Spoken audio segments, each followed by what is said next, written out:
Quero fazer aquele exercício rapidamente, não mais do que 30 segundos. Você pega o seu celular, entra no YouTube, IPIC Prudente, e você compartilha o link com todo mundo do seu WhatsApp.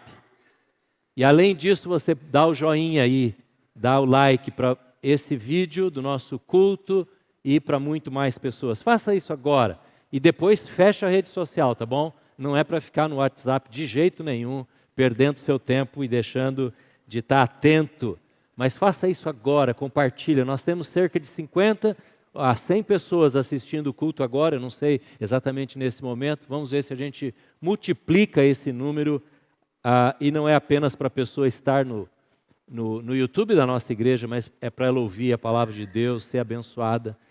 Porque hoje nós vamos falar sobre tomar decisões. Tomar decisões. E eu quero começar perguntando a você o seguinte, quero fazer essa pergunta para você.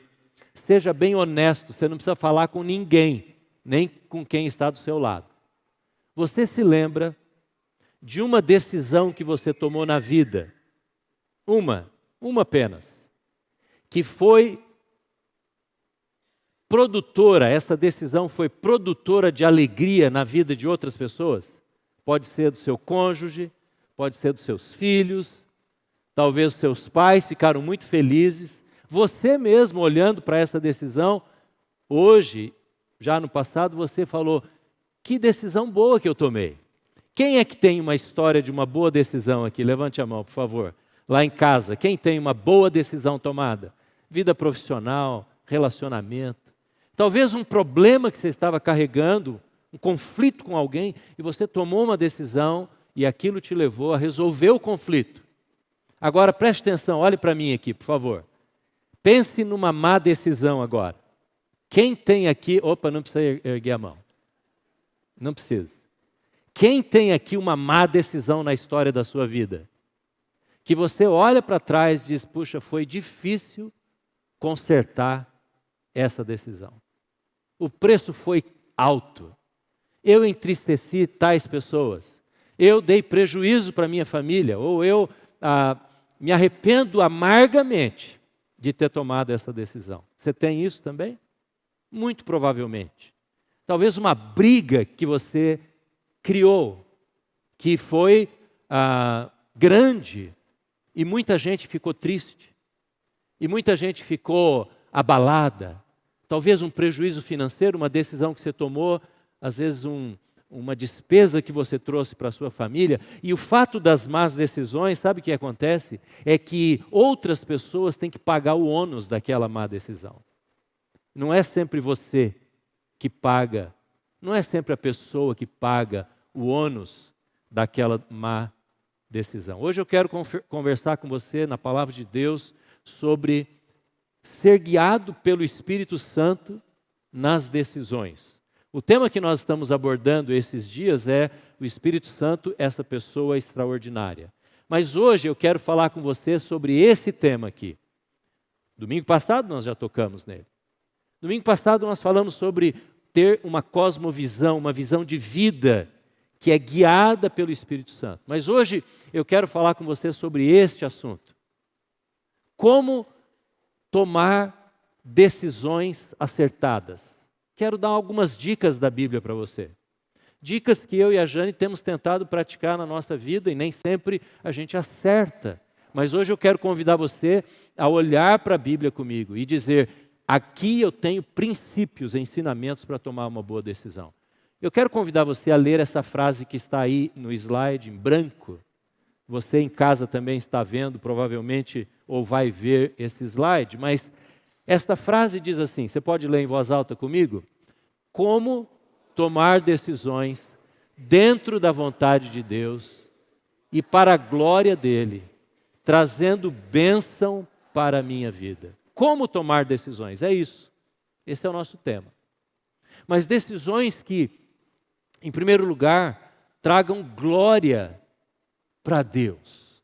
As pessoas, quando olharem as nossas decisões, sejam pequenas ou grandes, elas possam dizer, Deus está presente na vida desta família, na vida deste cidadão aqui, deste homem, deste jovem, no namoro de um adolescente e de um jovem.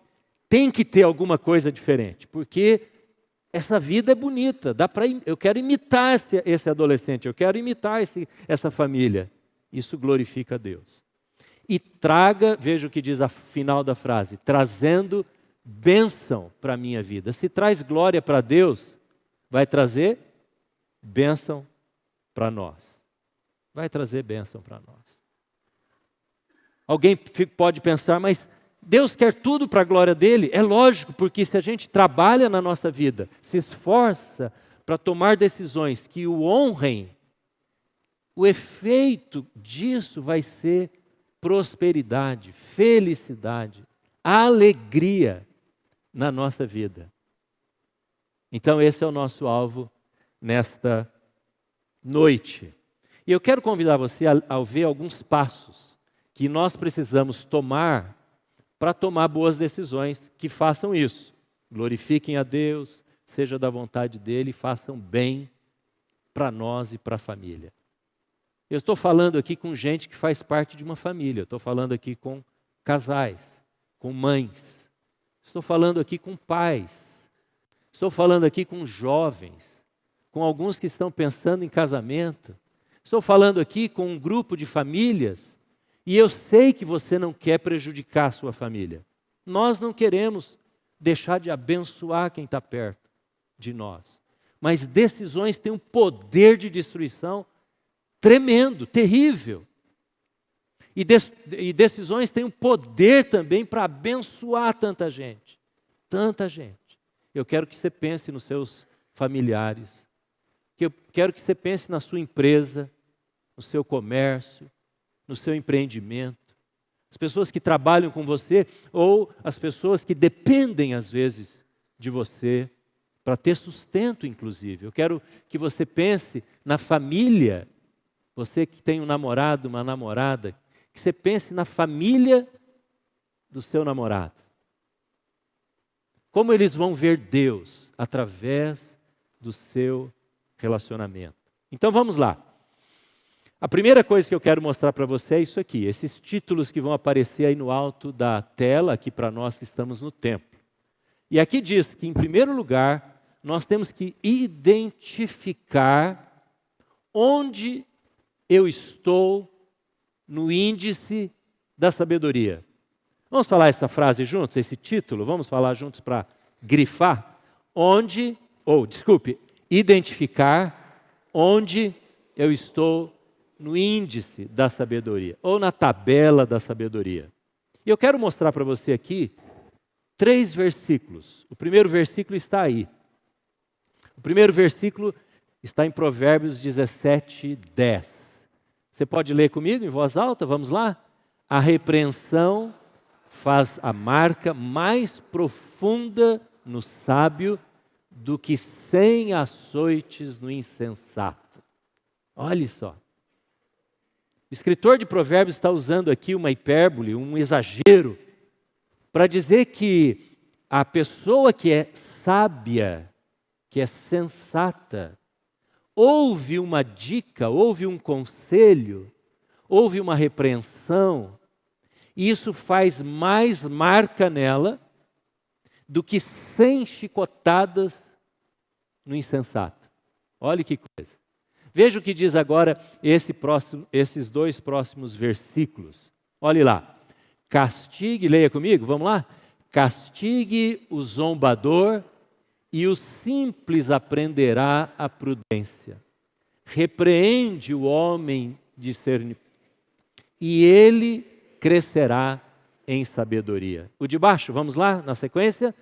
Quando o zombador é castigado, quem é simples e inexperiente obtém sabedoria. Quando o sábio recebe instrução, obtém conhecimento. Você observou as palavras em amarelo que estão aí na tela? Essas palavras em amarelo estão dando 3 tipos de pessoas. Tente descobrir as 3 pessoas que estão identificadas aí. Algumas são palavras sinônimas. Então vamos lá. A primeira você tem lá zombador, certo? Em outro versículo aparece a palavra insensato. Outro versículo aparece a palavra tolo. Então vamos colocar essas palavras, zombador, insensato, tolo, numa categoria. Depois aparece a palavra lá no versículo que está no alto, simples. Qual é a palavra que aparece ao lado no versículo de baixo? Ao lado de simples, veja lá na tela. Simples ou inexperiente. Vamos colocar essas duas palavras juntas. Já já eu falo delas. E a terceira palavra, a terceira categoria é sábio. Ou homem de discernimento. Ou prudente, nós poderíamos dizer, em oposição ao antônimo de imprudente. Agora olhe comigo aqui essa tabela. Essa é a escala. Imagina aquela linha laranja que está ali como uma escala de medir. De um lado você tem, do seu lado esquerdo aí você tem aquele que é tolo, aquele que é insensato. Depois no outro lado você tem o sábio ou o prudente. E no meio desses dois tipos de pessoas, nós temos aquele que é inexperiente, ou também a palavra usada para simples. Deixa eu dizer como é que essa escala pode ajudar a gente, como é que ela é de fato, ou quais as características dessas pessoas. As nossas decisões revelam onde nós estamos. Portanto, aquela pessoa que erra constantemente, que toma má decisões constantemente, afetando tudo que está em volta dela, ela tem que ser categorizada lá na esquerda como insensato, como tolo.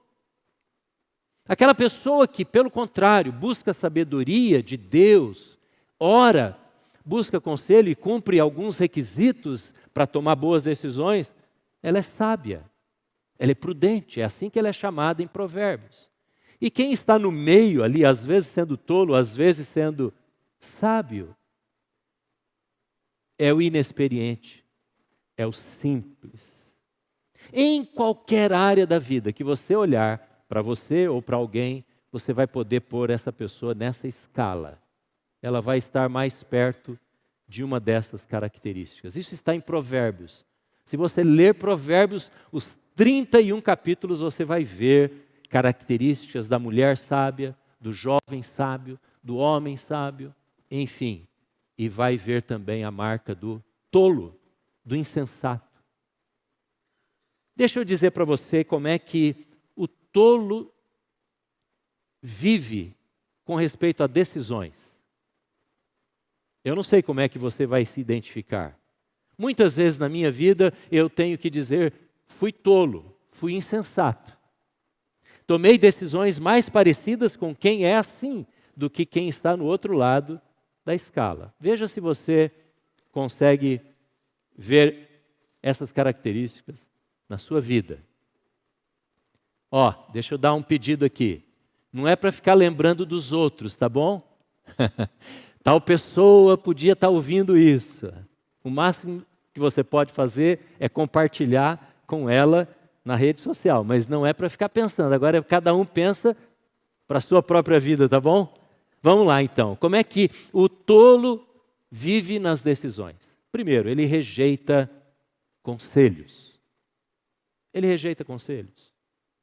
E ele rejeita conselhos porque ele é orgulhoso. Ontem estávamos conversando, Jane e eu, por que uma pessoa não gosta de pedir conselhos? Há muitas razões, mas no fundo é porque ele é orgulhoso.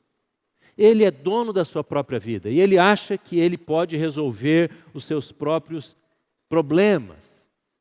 E o tolo, além de não buscar conselho e ter orgulho, ele persiste no erro. Sabe por quê? Ele tem dificuldade de reconhecer, eu errei nesta decisão.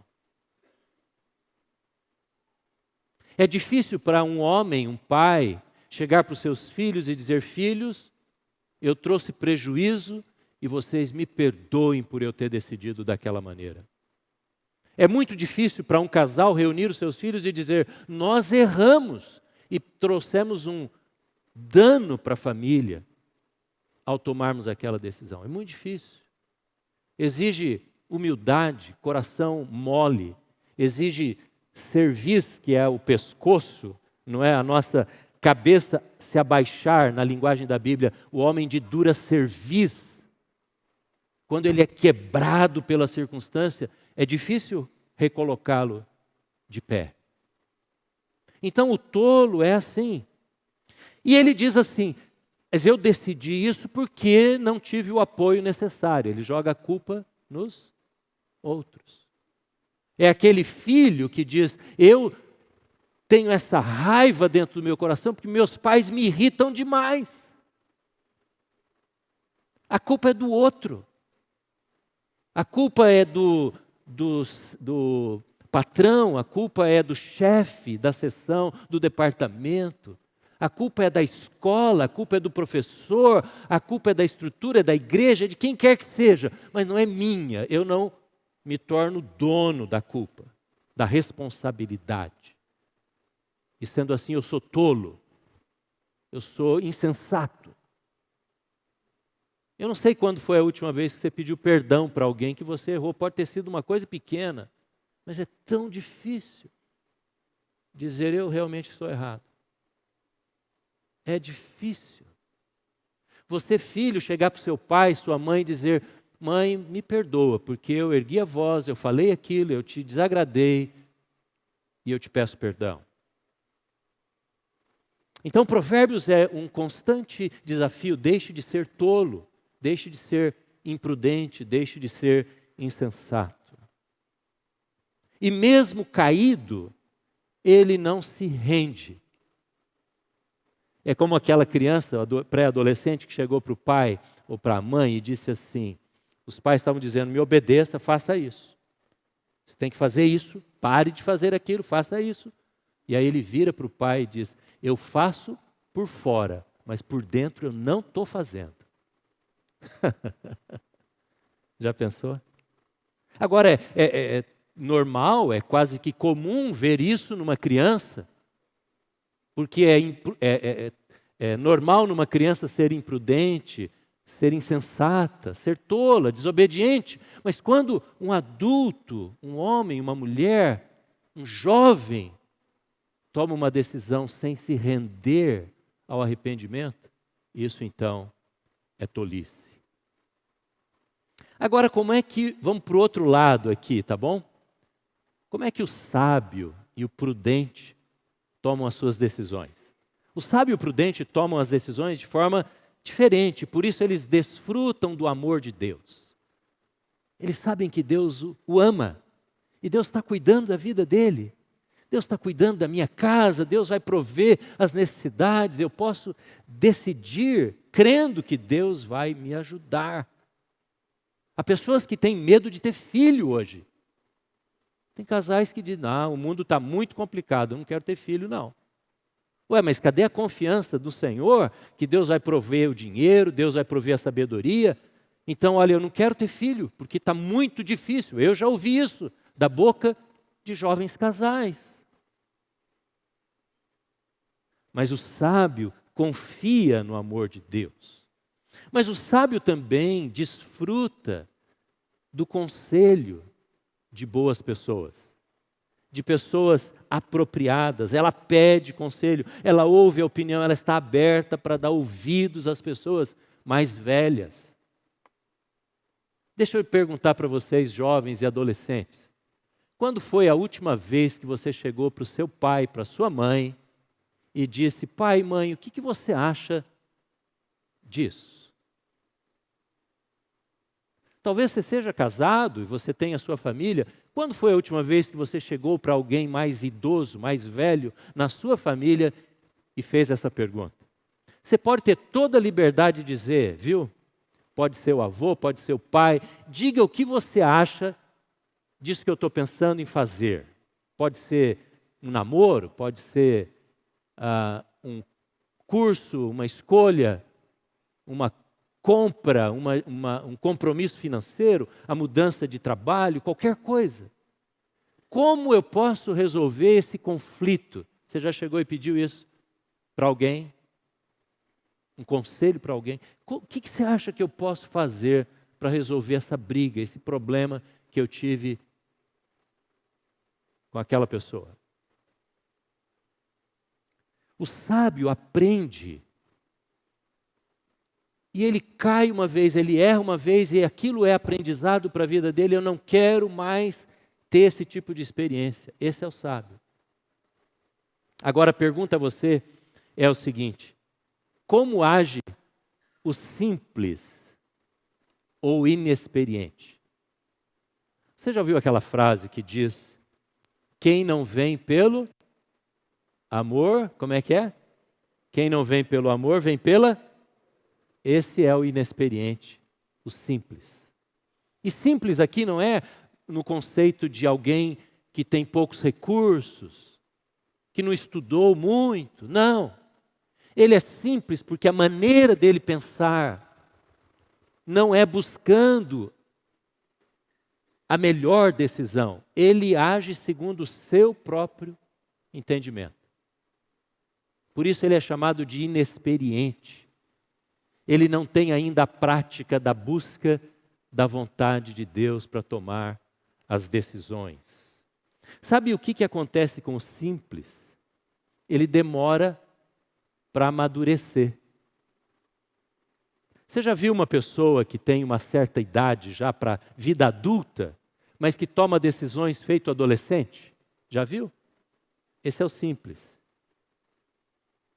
E você olha para a vida de um moço, de uma moça, puxa, mas já tem 30 anos, eu não estou querendo definir idade aqui para quem pode estar correndo esse risco de ser simples. Mas toma decisões precipitadas, sem consultar as pessoas, sem perguntar: isso vai honrar a Deus?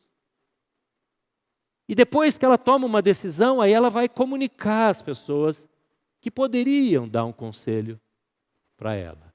Esse é o simples, é o inexperiente. Ele toma decisões pelo impulso do seu coração. Sabe aquela pessoa que diz assim: olha, eu consultei a minha consciência e eu estou em paz. Eu estou em paz. Eu vou falar sobre isso já já. Esse é o simples. Ele demora para aprender. Ele aprende quando vem o desastre. Quando ele olha o desastre na vida do tolo, fala: nossa, que pessoa imprudente, insensata, tola. Aí ele aprende. Mas ele precisa ver primeiro o estrondo da desgraça acontecer perto dele ou dela, para depois aprender. Ela aprende pelas consequências, não pelo propósito de Deus, não por buscar a orientação certa. Quem aprende pela consequência na vida dos outros, ou na sua própria vida, é inexperiente. Inexperiente na vida com o Senhor, no buscar a vontade de Deus. Então eu quero pedir que você considere isso. Onde você mais se encaixa? Vamos fazer um exercício agora? Você que lembrou aí agora há pouco na pergunta que eu fiz, você tem alguma decisão ruim que você tomou, que você se arrepende? Você pode ver que as características que você tinha naquela época, daquela decisão, o que motivou você a tomar a decisão foi a insensatez ou a inexperiência. E eu quero hoje desafiar você a buscar a sabedoria de Deus. Amém? Deixa eu compartilhar um outro fator aqui com você. O que nós precisamos ter para tomar boas decisões? Nós precisamos lembrar que a Bíblia tem princípios para boas decisões. Se você enche a sua cabeça, se uma pessoa enche a cabeça de conceitos contemporâneos da sociedade, das mídias sociais, o que quer que seja, é baseado nisso que você vai tomar decisões. Mas se você busca na palavra de Deus orientação de princípios, então você vai ter riqueza na sua decisão. Deixa eu dizer a você o seguinte: esses 2 versículos falam da Bíblia. Lâmpada para os meus pés é a tua palavra e luz para o meu caminho. Eu não preciso tropeçar nas decisões. Eu não preciso trazer prejuízo e desgraça na minha casa. Mas eu preciso buscar os princípios da palavra de Deus. Deixa eu dizer 3 coisas que tem na Bíblia. Primeiro é ordem. Ordem clara.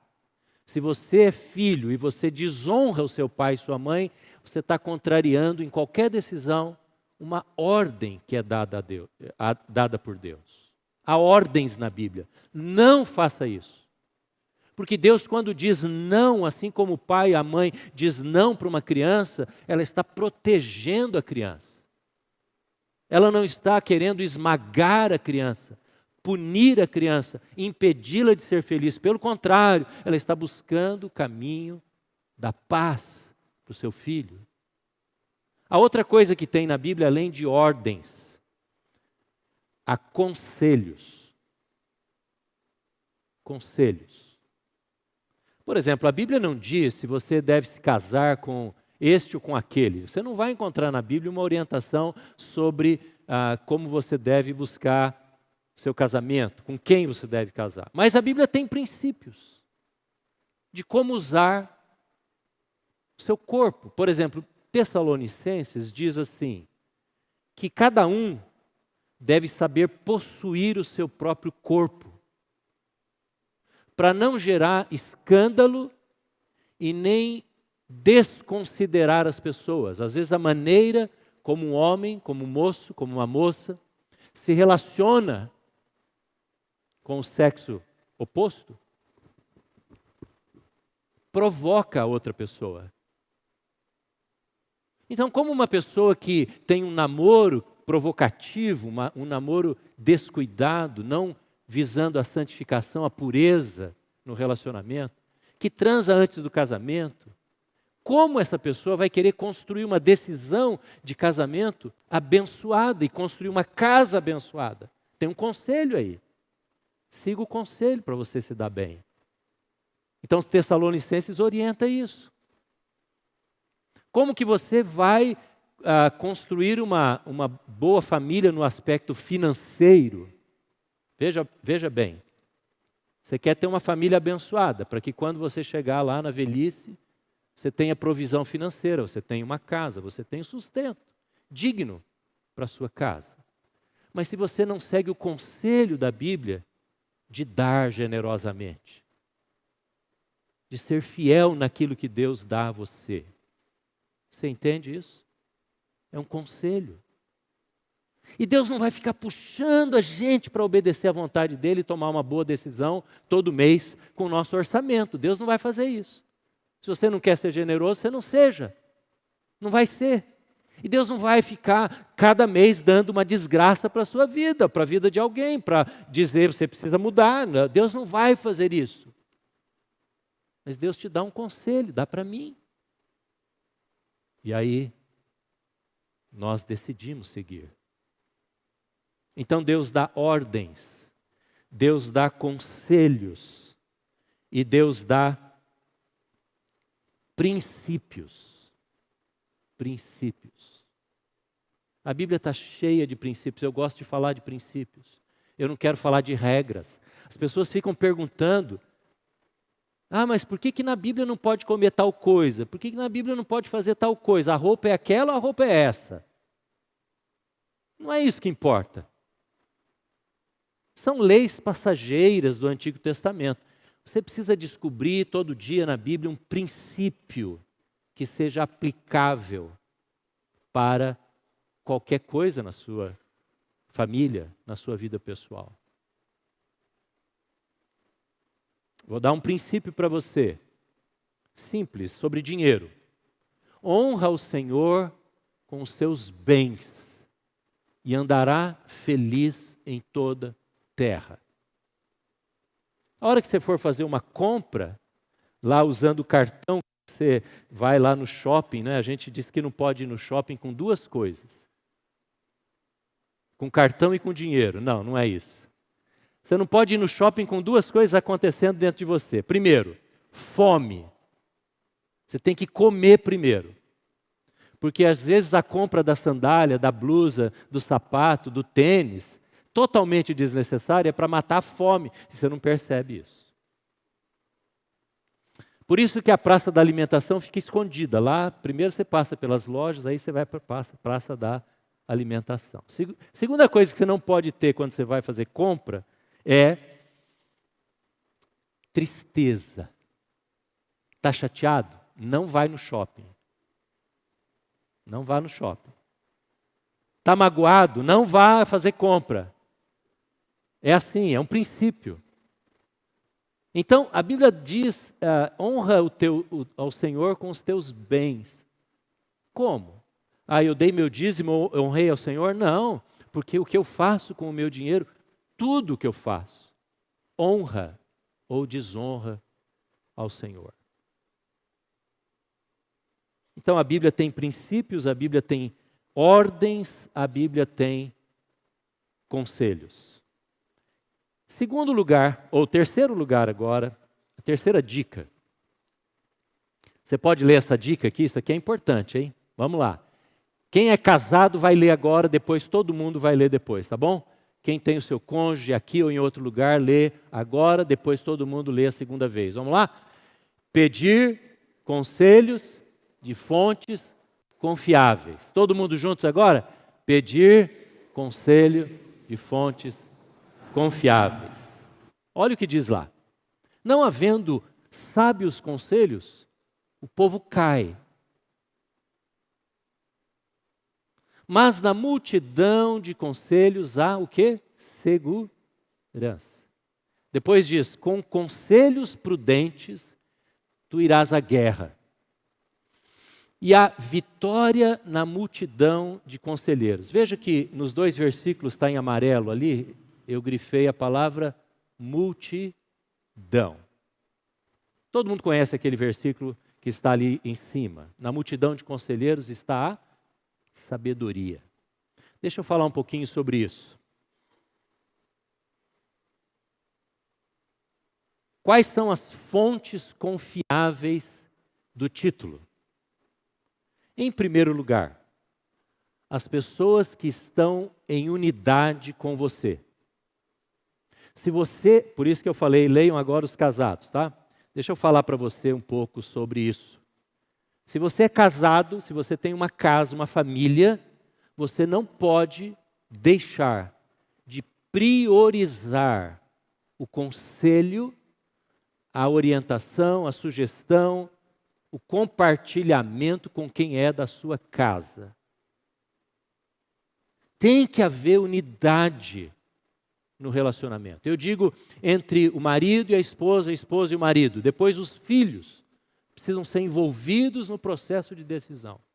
Eu me lembro quando nós estávamos, há muito tempo atrás, diante de 3 possibilidades de sairmos da nossa igreja lá em Ponta Grossa, onde nós morávamos, Jane e eu e as meninas, bem pequenas ainda. E uma das possibilidades era vir para cá. E eu me lembro que algumas noites, para ilustrar para as meninas o que nós estávamos precisando decidir, nós fomos ao corredor da casa. A gente morava numa casa, tinha um corredor e tinha várias portas. E aí a Jane fez lá uma plaquinha. Em cada porta, ela fechou a porta e colou uma cidade, o nome da cidade. E Prudente era uma das portas. E a gente tentou mostrar para elas, olha, nós vamos sair daqui, vamos pegar a nossa mudança, aquela história toda, e vamos para um lugar. Onde Deus quer que a gente vá? Um processo que você envolve a família toda. Você vai assumir uma dívida? Quem deu a você ou a mim o direito de tomarmos uma decisão sozinhos? Você não tem esse direito. Porque um dia você se aliançou com pessoas. É como um sócio de uma empresa pode tomar uma decisão financeira sozinho? Não. Então as pessoas confiáveis começam na nossa casa. Talvez sejam até os seus pais. Deixa eu dizer uma coisa para você quanto a isso. Sabe por que muitos filhos não gostam de pedir conselho para os pais? Você, pai, deve ter uma ideia sobre isso. Eu acho que você sabe por quê.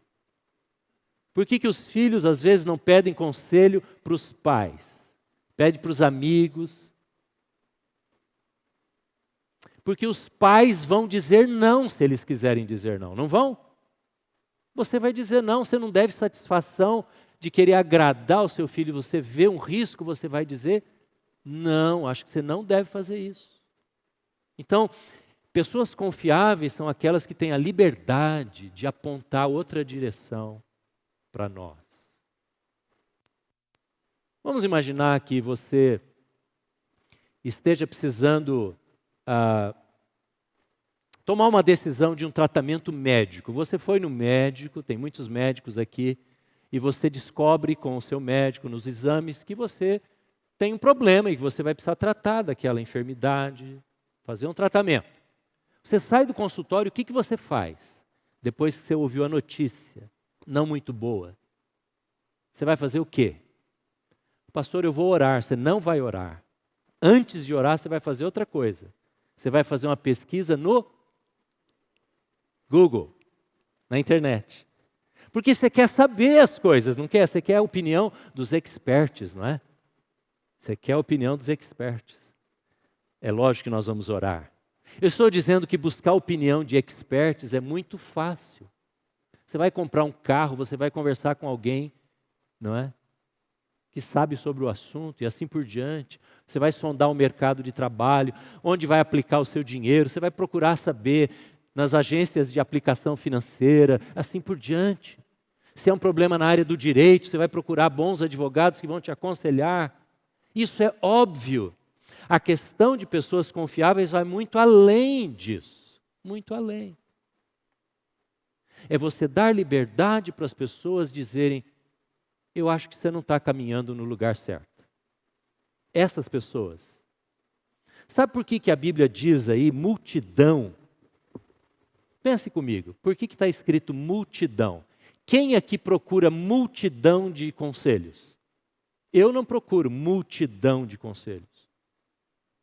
Eu não vou atrás de 100 pessoas. O que é multidão? A multidão é uma maneira metafórica da Bíblia dizer: não procure quem vai dar respostas que você quer ouvir. Inclua na sua rede de conselheiros pessoas mais sábias, que orem mais talvez que você, que busquem a Deus e que tenham liberdade dada por você, por mim, por cada um de nós, para ela poder ter autoridade de dizer: isso não está certo. Porque quando a gente quer tomar uma decisão e a gente já sabe a decisão que queremos, aí nós vamos nos amigos. E a gente sabe que eles vão dizer aquilo que nós queremos. Eu ouvi uma frase que dizia: tenha receio com o conselho de amigos. A gente costuma dizer: quem tem amigo tem tudo, não é? Mas quando a Bíblia diz multidão, ele está dizendo: tenha cuidado com conselhos de amigos. E essa frase diz assim: cuidado com o conselho de amigos, porque os nossos amigos dizem o que nós queremos ouvir. É isso que eles dizem. Se você vai perguntar para alguém: você acha que aquele menino é legal? Você acha que ele é bom? Você acha que vale a pena? Ele está me paquerando? Você acha que eu devo namorar com ele? Seus amigos vão dizer o que você quer ouvir. Os seus olhos já pedem uma resposta. Sabe quando você olha, você sabe o que a pessoa quer ouvir. Não é assim? Tenha coragem de dizer não quando você é requisitado a um aconselhamento. Deixa eu falar uma coisa para vocês aqui, bem franca.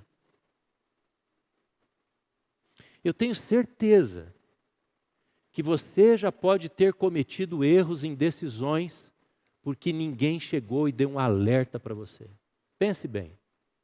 Se alguém tivesse tido coragem de dizer: eu já tive isso na minha vida. Se alguém tivesse tido a coragem de dizer: não faça isso, sabe por quê? Isso não vai dar certo. Eu já vi isso acontecer. Não teria tomado aquela decisão. Então, quando alguém vier perguntar para você alguma coisa, não seja simplista. Não seja simples. Não seja inexperiente. Se você não souber, diga para ela, olha, eu não sei o que te dizer, mas eu quero orar por isso e eu vou buscar uma resposta para te dar daqui a alguns dias. A vida cristã não pode ser vivida cada um no seu pedaço. Eu não posso falar nada para você, porque eu também estou tentando mexer com os meus problemas, resolver as minhas tribulações. Não, você pode sim, você deve. Nós devemos isso. Então pare com essa ideia não bíblica de que você não pode falar nada para a pessoa. É lógico que você não vai sair por aí dando opinião para todo mundo, mas quem vier a você, se você vir o seu irmão, a sua irmã, indo para o buraco, é dever nosso, dever. Eu estou querendo falar isso bem claramente para nós como igreja, como família. É dever, é responsabilidade alertar a pessoa. Desagrada a Deus quando a gente não sabe e não fala. Desagrada a Deus. Deixa eu dizer uma coisa para você agora mais dura, você pai e mãe. Você pai e mãe. Se você está vendo que alguma coisa não está bem com os filhos dos seus amigos, irmãos, é dever seu chegar para essa mãe, sua amiga, ou o pai, seu amigo, e dizer, olha, eu estou bastante em dificuldade, mas eu quero falar uma coisa para você. Se você se cala, você entristece o Espírito Santo. Nós abatemos o coração de Deus. Nós entristecemos o coração do Espírito Santo quando não somos essas pessoas confiáveis. Cristão, discípulo de Jesus, crente em Jesus, não pode viver uma vida fugindo das responsabilidades. Essa é a verdade. Esse é o resumo. Não tem fuga de responsabilidade. Eu sou parte do corpo de Cristo e preciso abençoar as pessoas.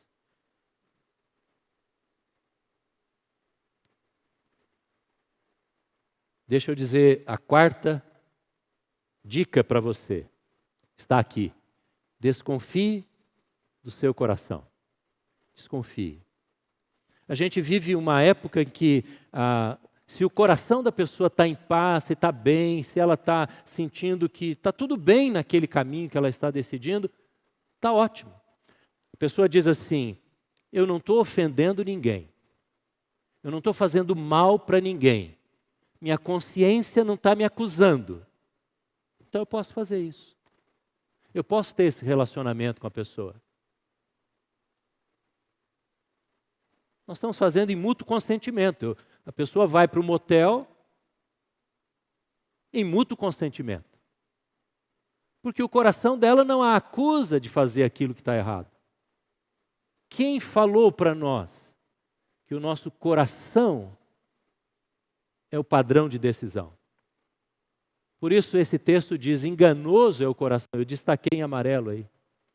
Enganoso é o coração. Então, não dê grandes oportunidades para o seu coração. Deixe Deus agir e falar se aquilo é a vontade dele. Olhe para a palavra, olhe para pessoas, peça opinião, peça conselho.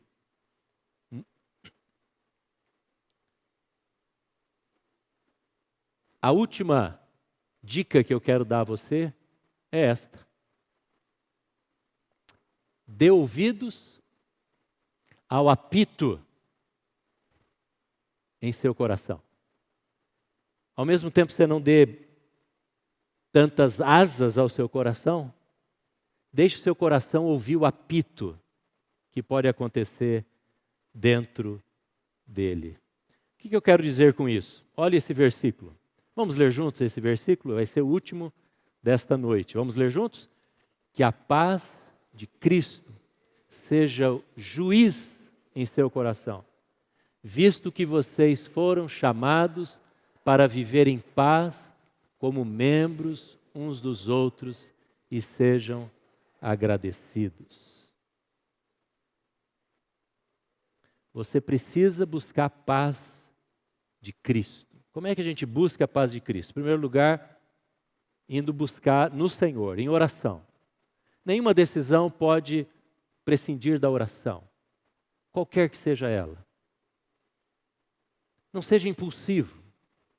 Não tome decisões na base do seu desejo. Vá orar primeiro. Ore com pessoas.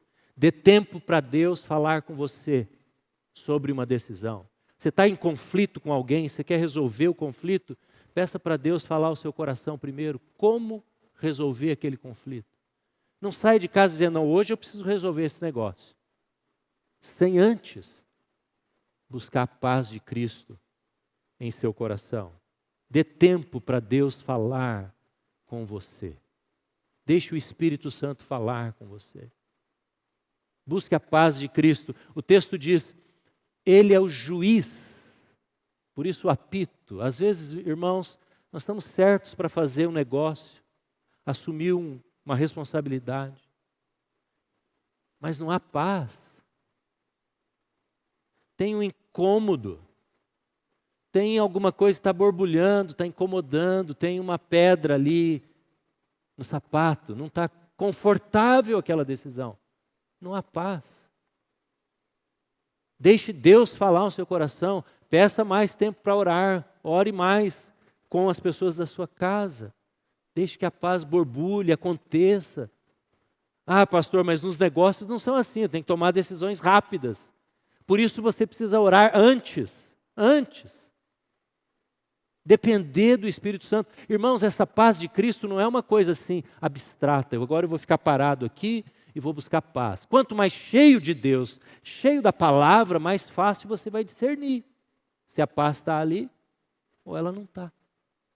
Mas se você é daqueles homens de negócio, mulher de negócio, você tem um trabalho e você vai orar pela circunstância quando ela chegar, vai demorar mais para a paz ser percebida. Entende como é que é?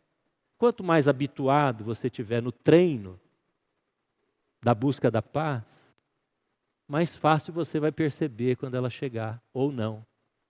Mas se você só deixa para treinar, na hora que está chegando a maratona, você não vai conseguir correr a maratona. Você tem que treinar muito antes. Viver em treinamento. Então eu quero convidar você a viver nessa busca da orientação do alto, dessa paz do Senhor. Há um salmo, concluindo, há um salmo 32 que diz assim, não sejam, é uma palavra dura do salmista, não seja como o cavalo ou a mula, que com cabrestos são guiados. Interessante essa frase. É possível que a gente tenha que ser guiado com rédea curta e a gente vai ter que sofrer para aprender, tomar decisões erradas para depois aprender a tomar certa. Esse é o tolo lá da ponta. Mas aí o versículo seguinte, que é o versículo 9 do 32, diz assim, eu te instruirei e te ensinarei o que deves fazer. O caminho que você deve seguir. E sob as minhas vistas, debaixo do meu olhar, eu te darei conselho. Às vezes a gente está brincando com os netinhos, né? Os dois. E a gente fala baixinho no ouvido, só para sentir a reação. E a criança, na idade que eles estão, a criança quer ouvir, parece que faz cosquinha no ouvido. E a primeira frase que eles falam depois, é interessante, é baixinho também. Parece que é para repetir. O que o Salmo está dizendo é que Deus vai falar aqui no pé da orelha, sabe? No ouvido, o caminho que você deve seguir. Você vai ter paz. Paz para os relacionamentos. Paz para romper relacionamentos. Por que é tão difícil, às vezes, a pessoa sair de um relacionamento? Está sofrendo, está se adoecendo, mas não deixa aquele relacionamento. porque está sendo com rédea curta, a circunstância dura que está guiando ela. Mas quando a voz é aqui, bem pertinho, ela vai aprendendo a obedecer. Ela para ouvir. É isso que o Salmo está dizendo. Eu termino lembrando a você de uma história de Jesus.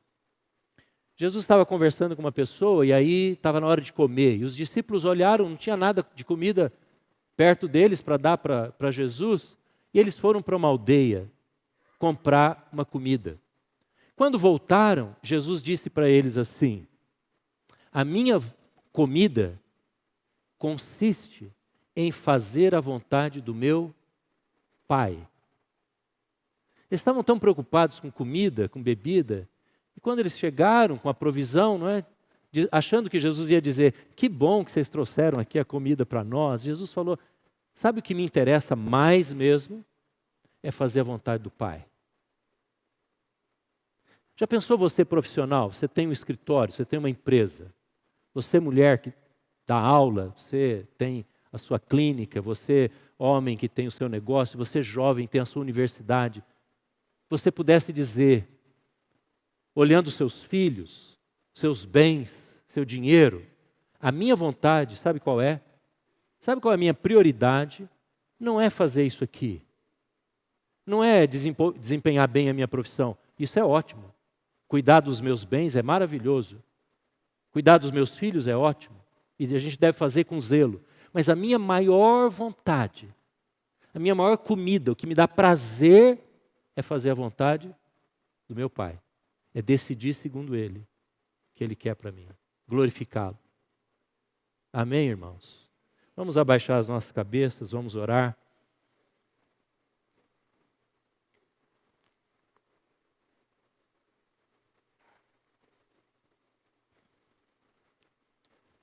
Irmãos, que bom que nós podemos afirmar hoje que o Senhor não fica apontando na nossa cara, trazendo na nossa frente os débitos que nós temos, os pecados cometidos, as decisões erradas. Que bom que o Senhor diz, minha filha, eu te perdoo. Como Deus mostra na parábola do filho pródigo, ele recebe e não fica cobrando do filho que ele gastou, as decisões erradas. Como é bom saber, não é, irmãos? Que Deus é misericordioso. Que Deus é um Deus que dá página nova, página em branco para nós. Ainda que a gente às vezes vai ter que pagar um pouco o ônus da dívida, do prejuízo, da vergonha, do pedido de perdão, do mau exemplo dado. Tem muita coisa em jogo. Do escândalo que foi provocado. Mas para Deus Ele dá uma página nova e diz, tome uma nova decisão. Comece de novo. Que bom saber disso. Eu quero convidar você agora para se colocar diante do Senhor. E dizer, Senhor, as decisões que eu tomo todo dia, sejam aquelas bem pequenas. Se eu vou gastar tempo de oração, se eu vou ler a Bíblia, coisas do dia a dia. Como eu vou tratar as pessoas, como vai ser o meu testemunho no colégio, na faculdade, que tipo de piada, de brincadeira, que tipo de rede social, o que eu valorizo, Senhor? Coloque isso diante do Senhor. Que tipo de namoro, de relacionamento você tem, você quer ter?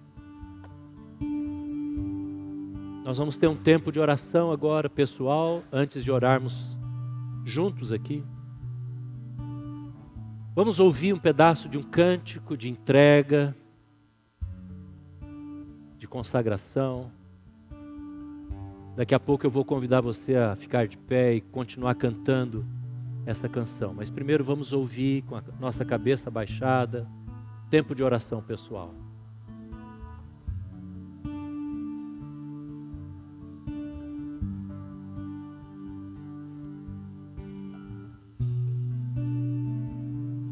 Louvar-te é bem mais do que eu mereço. profundo do que eu pensei. Servir-te é tudo que eu espero. O que eu mais quero é estar mais junto a ti. Derramar perante ti os meus anseios. A minha oferta nesta hora é a verdade. E te mostrar os meus pequenos sonhos. Ah, Senhor, como eu dependo de ti. Vamos ficar em pé, irmãos. Para me curar, Para me ensinar o caminho que devo seguir. podes me usar, Senhor, como Como tu bem queres, abro meu coração. esta noite, Senhor, colocar nossa vida diante do Senhor. E como acabamos de falar, abrimos o nosso coração, abrimos a nossa alma. Quem sabe as nossas tristezas por decisões erradas, insensatas, por falta de conselhos buscados, porque afetamos a vida de pessoas e nós abrimos o nosso coração em confissão, em arrependimento, Senhor. Mas abrimos também em desejo de sermos ensinados. Eu quero orar por cada família, cada dificuldade com filhos, quem sabe o coração rebelde, ou assuntos que são trazidos para os pais, que deixam-os confusos, sem saber o que ensinar, sem saber o que responder. Eu oro a Deus por sabedoria, por prudência no coração dos pais. Oro a Deus por entendimento entre o casal, a família. Oro para que haja essa busca da unidade nas decisões que precisam ser tomadas. Senhor, eu oro para que o coração dos filhos esteja aberto para ouvir a voz dos pais.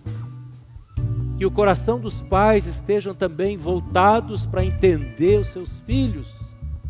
Eu oro a Deus para que a família seja um ambiente, uma atmosfera da busca da Tua vontade, de decisões que honrem ao Senhor, que tragam paz, que tragam prosperidade, tragam alegria para todos.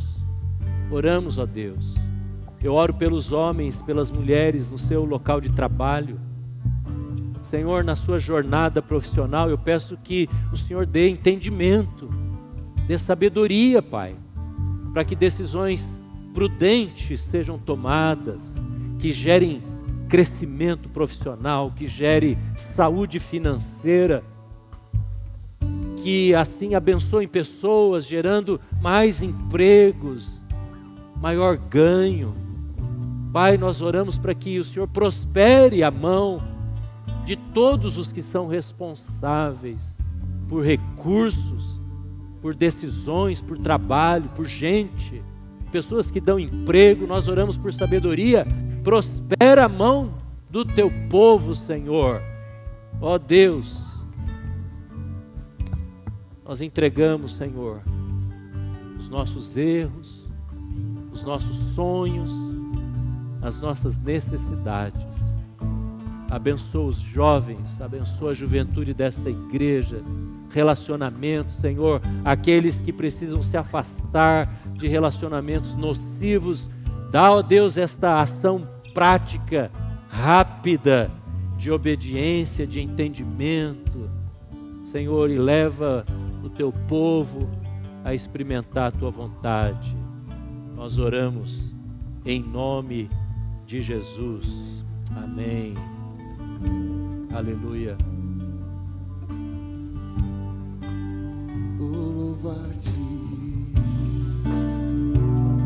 Louvar-te é bem mais do que eu mereço. Oh, Deus. adorar-te é mais profundo do que eu pensei. Servir-te é tudo que eu espero. O que eu mais quero É estar mais junto a ti. derramar Perante ti os meus anseios. a minha oferta nesta hora é a verdade. E te mostrar os meus pequenos sonhos. Ah, Senhor, como eu dependo de ti para me curar, para me ensinar o caminho que devo seguir. Pode me usar, Senhor, como tu me queres. Abro meu coração, eu abro meu coração para me curar, para me ensinar o caminho que devo seguir. Pode me usar, Senhor, como tu me queres. Abro meu coração. Aleluia, Senhor. Abrimos sim, Senhor, nosso coração. E que em nós venha agora a graça do Senhor Jesus, o amor do Pai e o ensino e o conselho de sabedoria do Espírito Santo hoje, esta semana, na nossa casa e no nosso trabalho, hoje e para sempre. Amém.